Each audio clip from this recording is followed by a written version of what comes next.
What the f is this?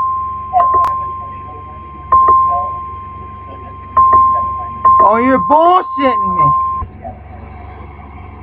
The National Weather Service in Reno has issued a tornado warning for north central Story County in western Nevada, south central WASHOE County in western Nevada until 7 p.m. Pacific Daylight Time. Wow. 20 p.m. Pacific Daylight Time, trained weather spotters reported a funnel cloud near Patrick on Interstate 80, 113 miles east of Reno, moving northeast at 10 miles per hour. Locations affected include Patrick. A tornadic storm will affect Interstate 80 in Nevada between mile markers 25 and 29.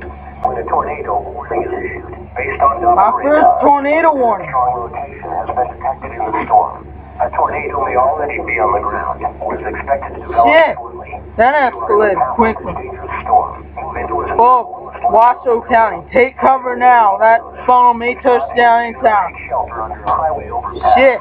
Get the mobile homes or vehicles, evacuate them and get inside a substantial shelter.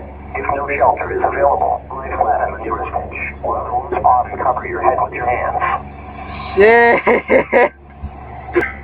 Ladies and gentlemen, funnel cloud. The National Weather Service in Reno has issued a severe thunderstorm warning for northwestern Story County in western Nevada.